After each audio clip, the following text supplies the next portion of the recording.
Good morning, Paul Georgi from Allendale. It's August 16th, Tuesday morning, turnaround Tuesday as some call it, because we got the grain markets lower here this morning after trying to make new contract highs and close at new contract highs in the corn. Unable to do that yesterday, and now we're seeing a little bit of a retracement here. But some of this pressure is coming from outside markets. The dollar is stronger, the euro is, and the dollar is stronger because the euro is weaker. There's some soft GDP numbers coming out of Germany and the Eurozone here this morning. That's got the trade a bit concerned.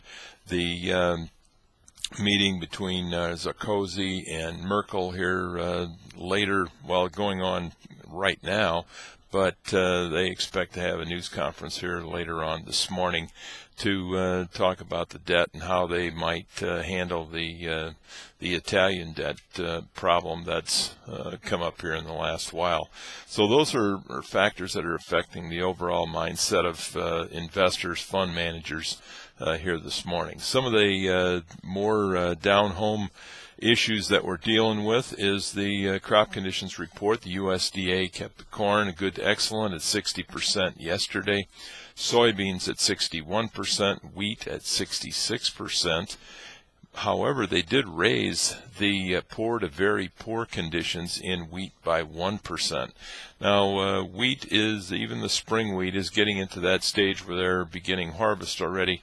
We're getting some yield numbers out of North Dakota and Minnesota. Not the best quality wheat that the producers would like to see. Protein value is up, but production is down anywhere from 35 to 45 bushel an acre when they'd like to be producing in that 70 to 80 bushel an acre range. So numbers in wheat production going to be slow.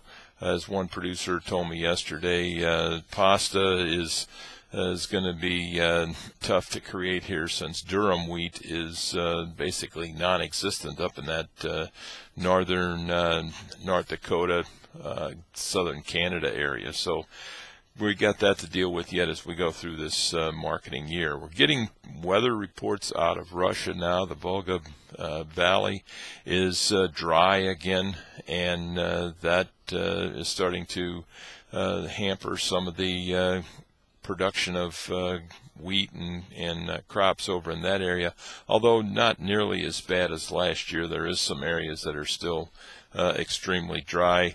There has been some private estimates out that lowered the Soviet or Russian production and basically just taken the top end off of their production range that they were expecting. We also are getting some yield numbers out of yield checks out of central Illinois and central Indiana in the extreme dry areas. The corn there, early planted corn, is drying down very rapidly, and some producers there are talking about harvesting already near the 1st of September. One of our clients went out and did some checks yesterday in several different fields and was surprised in one, saying, well, it could yield as much as 190 bushel an acre. Then went to a different area about 10 miles away. Normally should be producing in that 200 to 230 bushel an acre range. Yield checks there are suggesting anywhere from 70 to 80 bushel an acre. So huge variation we're going to see this year in yield. The yield story is not over by any means. Production, even though the rain that we've seen over the weekend in some areas, a ½ inch, 7/10, has been very beneficial.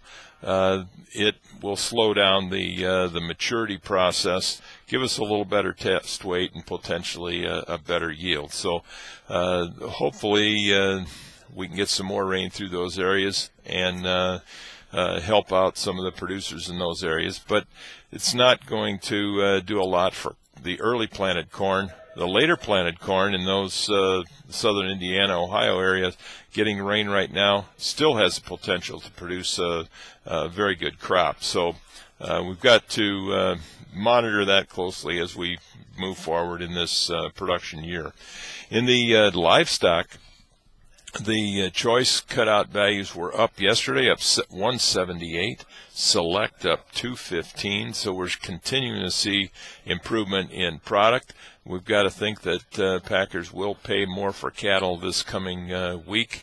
No sales as of yet. We do have a cattle on feed report out this Friday.